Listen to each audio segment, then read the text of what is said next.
hapo hivyo ndio kazi inaenda. Namna hiyo. Haya. Wewe. Ekaitwa sokereria. Ndoka idatali soho.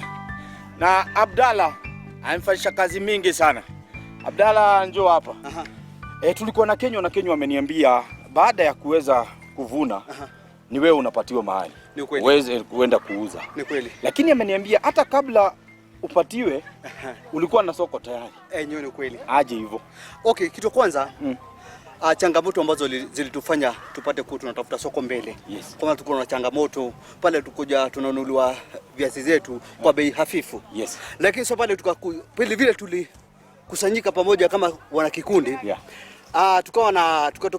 Tukatokelezea na amuzi moja. Yes.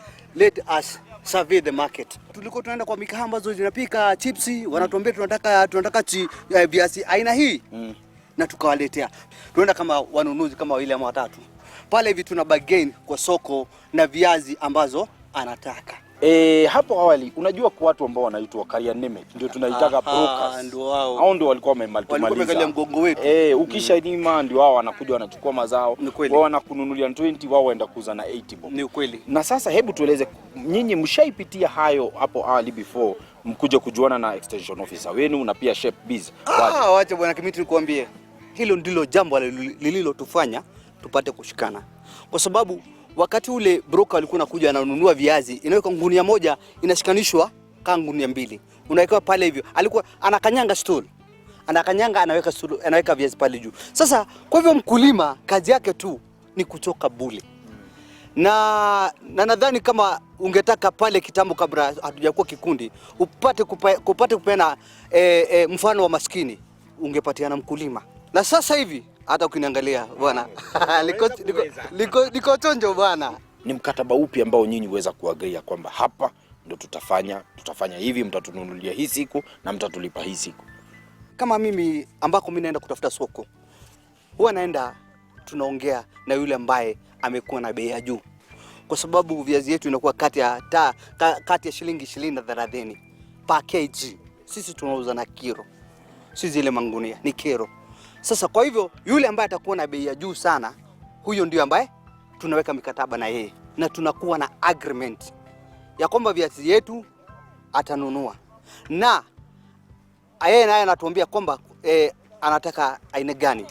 Sasa basi tunakuwa na mkataba na yeye. Hii ni masomo ambayo mmeweza kusomeshwa ama ujuzi huu wote mmeutoa wapi? Tulipata kufunzwa. Kuna shape walikuwa wamekuja na organization ilikuwa inajitajika. Hao ndio walikuja watu wakatufunza na walitufunza mafunzo ambayo imetutoa mbali sana. Na hilo ndilo jambo nzuri sana la watu kuwa pamoja. Kwa maana hata wakati ule ndiposa tulipata kupata maafisa wa kilimo wa nyanjani wanatutembelea, wanatufunza na tumekuwa yale mafunzo imetupeleka mbali sana. Kwa maana hao ndio kwanza walitufunza jinsi ya kutafuta soko. Gakiuga menyeria ngoro ukenagia mwendo wako Ngai akena turathime. I'm telling you, this is so good. Kwa majina, wacha kwanza tujue kwa majina mnaitwa namna gani? Kwa majina naitwa Elizabeth Dirago. Dirago ndiye huyo. Na mimi naitwa Dirago Muraya. Yes. Na hii ni my dear. Yeah, dear. Thank you very much. Tunapadaga viazi, tunapadaga vitunguu na hiyo pesa tunasomesha watoto nazo.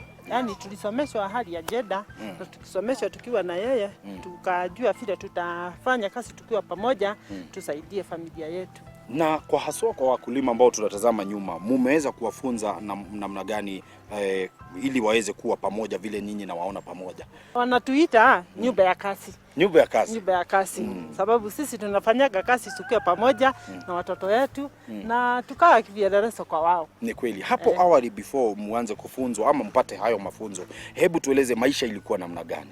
Hapo awali kabla ya kusoma mimi nilijua tu kuzaa na kulea, kunyonyesha na kufanya kazi tu ya nyumba. Hiyo ingine naashia mzee asomeshe watoto, asomeshe ama akae, hiyo ni yake. Sababu nilikuta wazazi wangu baba ndiye anasomesha watoto, ndiye analisha ng'ombe hivyo.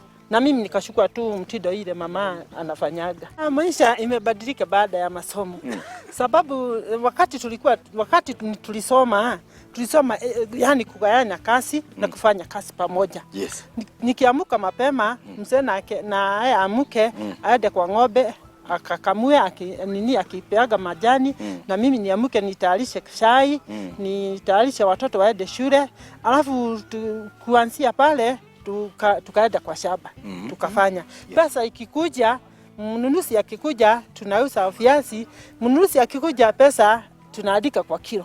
Ni kilo ngapi? Nikaangalia kilo na yeye akaandika. Nikaangalia kilo na yeye akaandika. Yes. Pesa ikikuja inawekwa kwa simu. Inawekwa kwa simu ya mzee, akaenda akatoa, tukawekelea mezani. Hii ni ya chakula, hii ni ya watoto ya shule, hii ni ya mavazi na hii ni ya kununua input za shamba. Ni kweli. Dirango, mimi nikiangalia na shangaa, uone kama tunaumia tukisema tugawane hii pesa na tulikuta wazazi wetu wakimzee ya mzee na ni ya nyumba yote. Hebu tueleze wewe imekuwa namna gani? Na mnaumia kwa nini? Kazi mmetoa pamoja. Yes. Kutoka mwanzo mpaka mwisho. Alafu wakati wa kuuza pamoja. Hata wakati wa kufanya kazi nyingine, hali ya masomo, hali ya chakula, hali ya mavazi, hali ya kanisa, situfanye sote pamoja na wakalea pale. Kama tungefanya kama baba yangu na mama yangu, ama mama ya huyu na baba yake, watoto hawangesoma. Kweli. Kwa maana pesa ni ya mzee. Ya mzee, kwa bahati mbaya napeleka kipande kingine. Lakini ikipagwa hakuna itaenda bahari baya. Na yule mzee ambaye sasa hivi hajaingia ndani ya hii gender education, hebu tueleze, unaweza taka kuambia namna gani, kwa sababu iko wale ambao bado wako ndani ya hizo vikundi lakini hawajabahatika kuweza kuingia ndani ya hii masomo. Acha Kimiti nikuambie. Tumelewa ni wasasi kama vile mama anasema. Walikuwa wanakaa kama kado.